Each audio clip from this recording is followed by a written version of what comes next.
Hello and welcome to the third part of my top 50 favourite films. And as I say at the beginning of each part, this is not a list of the best films throughout all history. It's my favourite films in all history. So bear that in mind as we go through. But I'm going to start today with number 30. And number 30 is, I believe, the first musical, proper musical anyway, on the list. And it's my all-time favourite musical, West Side Story. Now, the reason why I love this one so much is because it doesn't have all the usual kind of cheesy musical tropes and cliches. It's actually set as a modern day, or modern day at the time in the 50s, street gang culture retelling of Romeo and Juliet, and it does it so brilliantly. It's actually quite harrowing at times, which you wouldn't expect in a musical. It's obviously dated by today's gang culture, but it's you've got to admire the way that they try to bring that sort of modern take on Romeo and Juliet. And the music by Leonard Bernstein is incredible. It really is a piece of incredible work. The music, the lyrics, everything about it is just spellbinding throughout. So that is my choice at number 30, and it is West Side Story. Coming in at number 29, we have Blade Runner. Now, Blade Runner is one of those strange films that I seem to be in the minority, amongst my friends anyway, of loving this film. A lot of people I've lent it to said that they were quite disappointed. And I think the reason is because it's so different to any sci-fi film beforehand. It's the total antithesis of something like Star Wars, for example, which was based on a much more kind of Saturday morning serial, Western, that kind of idea. Blade Runner takes its influence from film noir, really, and it's got that very dark sense. It's always raining. It's dark. It's dystopic. Is that the word? Dystopian, and it's just really well made and shot film. Harrison Ford is perfectly cast as Deckard. Who needs to find the replicants, these sort of evil robots, and take them out one by one. But it's a really sort of expressionistic film in a way, and it looks at lots of ideas of what it is to be human, what it is to have memories, what it is to have a life and perspective, and all sorts of things like that. It's a really beautifully shot film and really very beautifully directed film as well. So that's Blade Runner. Coming in at number 28, we have, it's another Woody Allen film. I think is it the last on the list? It might be. Shouldn't give that away, should I? It's Annie Hall. If you say Woody Allen to people, they immediately think of this film. It's a combination, it's a bridge almost of between his earlier kind of silly slapstick films and his later more romantic, witty films. And it's a non-linear structure. Don't let that put you off, but it talks about a relationship between two people throughout, from sort of beginning to end, but out of order, like I say. And it's Diane Keaton and Woody Allen at their acerbic, wittiest best.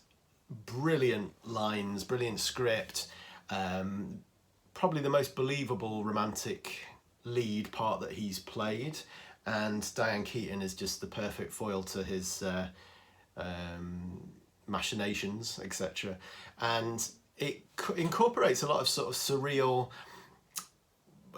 fourth wall breaking stuff as well, which is really good to watch. So there's bits where he turns to the screen and comments on what's going on in the film and things like that. So anyway, really good film. If you're going to watch any Woody Allen film, make it Annie Hall. At number 27, we have another iconic science fiction film, 2001: A Space Odyssey. Now, this one took me about 4 viewings to get all the way through because it's, again, like Blade Runner, very, very different to any other science fiction film.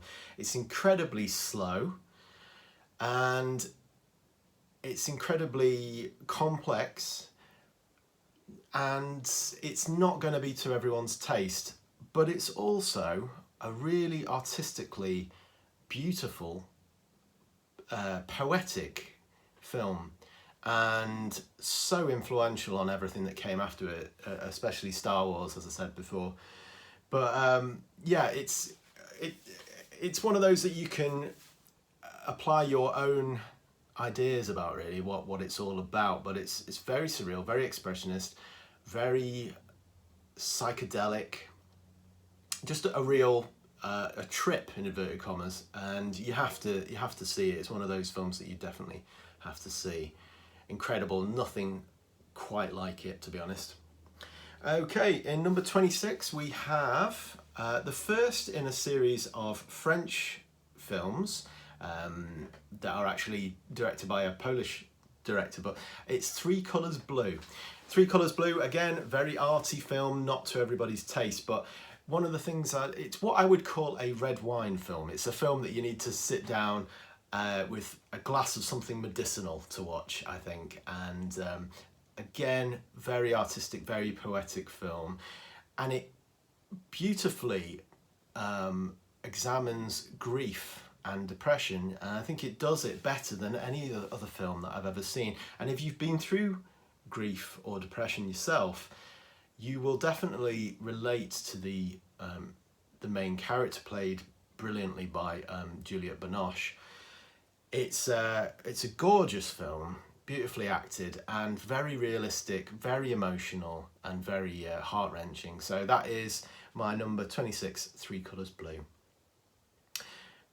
We're up to the halfway point, and it is 25, Silence of the Lambs. One of those films that every time I watch it, it improves, and I think, why isn't this in my top films ever? Because it's made on a shoestring, believe it or not.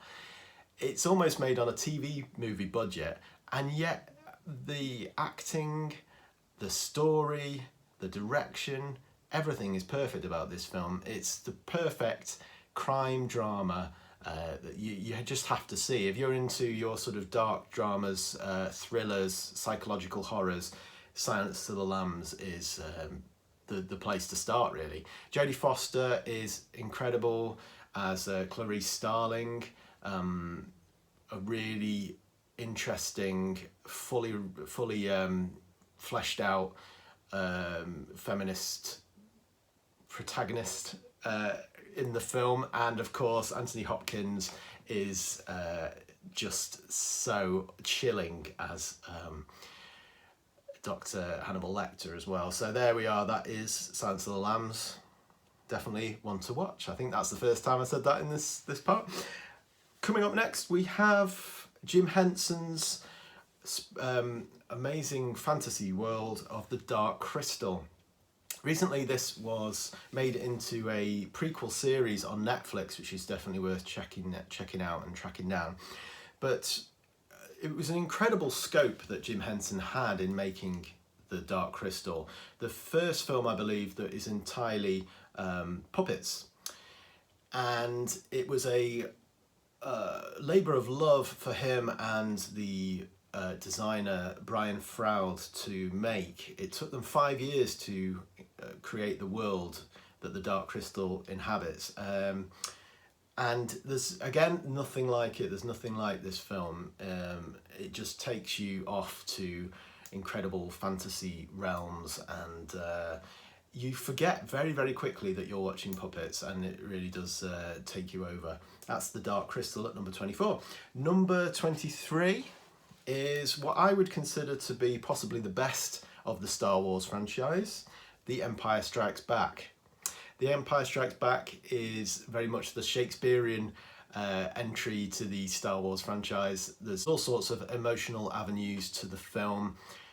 It really increases the dimensions of all the characters. It's got a great script, but also great action as well. It's one of those films, I think it was my least favourite of the Star Warses as a kid, because it's a more serious kind of take on the story. But as the older you get, the more you realise that it's the real zenith of the Star Wars franchise, and yeah, I'd say definitely the best.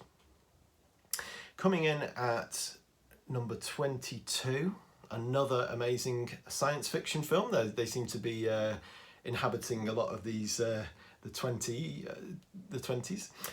We have two that I could not separate: Alien and Aliens.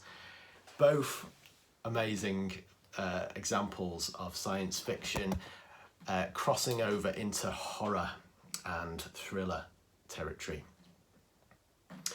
And at 21, we're at the end now, and it's another two that I had to put together. I'm cheating wildly here, I know, but I could not put one above the other. We have two of the best Monty Python films, The Holy Grail and The Life of Brian. Two films that I'm sure any nerd like me can sit through and quote the entire script from beginning to end. Please don't do that in the company of others, as it's very annoying. But yeah, both managed to bring the surreal, unique humour of Monty Python to the big screen, and are just some of the best comedies that have ever been made, certainly by a British studio. So there we go. There is number 30 to number 21. So we are getting into the top echelons now. Only 2 more videos until I reveal my top 5 favourite films of all time. Thanks very much for watching. If you like this and you'd like to check out the other videos in the series, there's a playlist that this belongs to, but also if you'd like to support my channel, please like, subscribe and do all those things. All right, thanks for watching. Take care.